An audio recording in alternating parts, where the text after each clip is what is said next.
জুবিন দা আমাৰ মাজত নাই, এই কথাষাৰ মানি ল'ব নাই পৰা। এনেকুৱা অনুভৱ কৰিছোঁ যে কথাটো মিছা। ৰাতিপুৱাৰে পৰা মই বৰ্তমান অসমত নাই, মই ৰাতিপুৱাৰে পৰা মই আছোঁ বম্বেত। ইমান ইয়াত এন্ধাৰ হৈ আহিছে, ইমান বৰষুণ, কিবা এনেকুৱা অনুভৱ কৰিছোঁ যে কিবা প্ৰকৃতিও যেন কান্দিছে নেকি। তেখেতৰ মৃত্যুত অসমত নাই, ভাৰততে নাই, বিদেশত তেখেতৰ মৃত্যু হ'ল। কেনেকৈ মানি লওঁ? অনুভৱ কৰোঁ, বহুত কথাই অনুভৱ কৰোঁ, সকলো কথা ক'ব নোৱাৰোঁ। কিন্তু এই ধৰণৰ মই ভিডিঅ' কেতিয়াও কৰি পোৱা নাই, আজি প্ৰথম কৰিছোঁ। নাজানো, মই বহুত অকলশৰীয়া অনুভৱ কৰিছোঁ। ইফালে গৈছোঁ সিফালে গৈছোঁ, কি কৰোঁ কি নকৰোঁ লাগি গৈছে। লগালগ ফ্লাইটক বুক কৰিবলৈ চাইছোঁ, ফ্লাইটবিলাক বুক হৈ গ'ল চব। অসমৰ ফ্লাইটবিলাক বুক হৈ গ'ল। কিবাকে এখন পালোঁ, সেইখন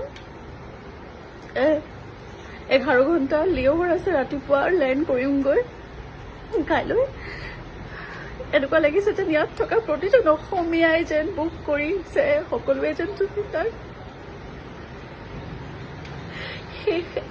শেষৰ বাবে এবাৰ চাব বিচাৰিছে।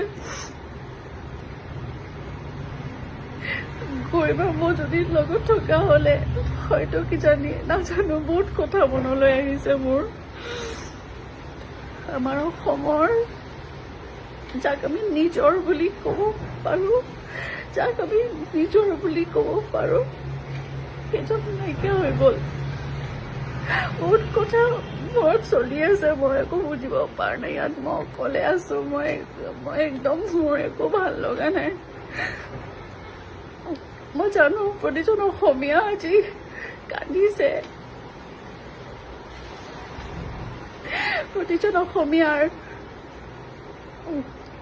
আবেগ, প্ৰতিজন অসমীয়াৰ স্বাভিমান, প্ৰতিজন অসমীয়াৰ গৌৰৱ আছিল তেখেত। আছিল বুলি ক'ব নাই পৰা, মই ক'বলৈ আছিল বুলি।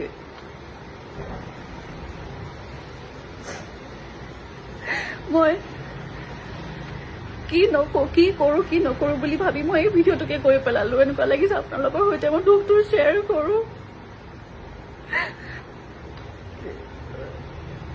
এদিন হ'লেও আহিলহেঁতেন, কিন্তু ইমান সোনকালে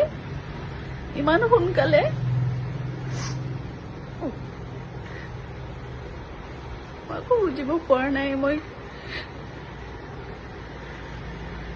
এমাহ আগতে তেখেতৰ সৈতে কথা হৈছিলোঁ। তেখেতে কৈছিল আহিবি, বহুদিন আমাৰ গান এটা হোৱা নাই, গান এটা কৰিম, নতুন চিনেমা কৰিম, মিছন চাইনা 2 কৰিম, তোক প্ৰথম চিনটোতে মাৰিম, তই মৰি যাবি, এইবোৰ কৈছিল মোক। কিন্তু মোৰ যোৱা হোৱা নাছিলে, মই ইফাল কৰি থাকিলোঁ, মোৰ যোৱা হোৱা নাছিলে। মই কেলেনো নগ'লো, মই তেনেকুৱা অনুভৱ কৰিছোঁ।